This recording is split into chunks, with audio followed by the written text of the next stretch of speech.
You ever just stop and think about the device in your pocket? I mean, really think about it. It's kind of a miracle, right?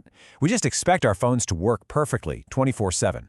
But inside that sleek little case, there's a whole hidden world, a battlefield really, where these invisible forces are constantly at war. So that gets you wondering, doesn't it?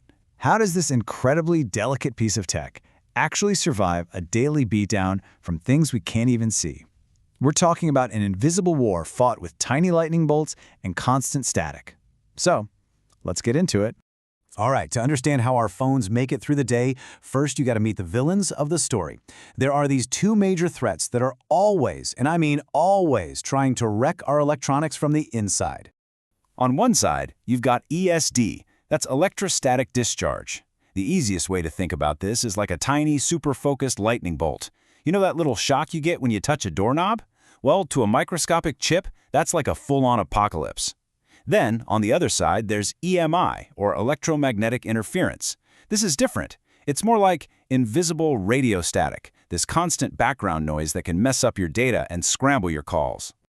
Okay, so you've got these two powerful invisible bad guys. To fight them, you're gonna need a hero. And today, we're gonna introduce you to the microscopic protector that's been living in your phone all along, fighting this war completely in secret. And here it is. Say hello to our hero.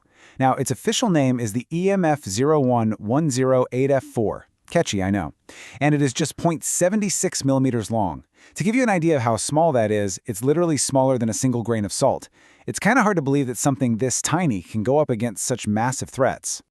So this tiny little component has two jobs, two really distinct, incredibly important missions. First, it's got to filter out all that invisible static. And second, it's got to protect the whole system from those tiny lightning strikes. It's a 2-for-1 defender.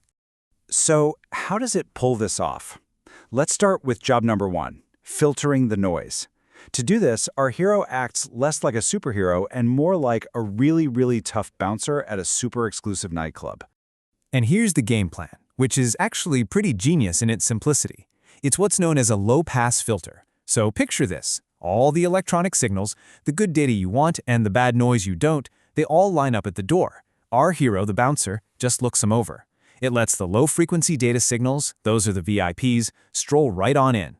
But all that high-frequency noise, all the troublemakers, nope, blocked at the door. You're not on the list. And this shows you exactly who it's looking for. This little guy is specifically trained to spot the noisiest frequencies out there. Anything above 600 megahertz. You know, the frequencies where Wi-Fi, 4G, 5G, all that stuff lives.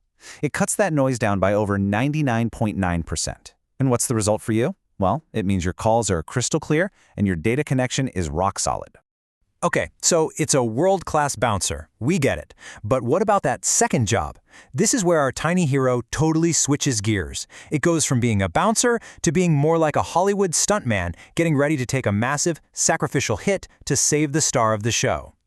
This component can take a direct hit from an electrostatic discharge of up to 15,000 volts.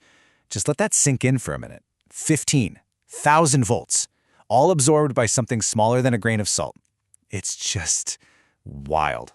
Now, to help you wrap your head around that number, your regular wall outlet at home, that's only about 220 volts. So this tiny hero can handle a jolt of energy that's almost 70 times more powerful than that, and it just shrugs it off.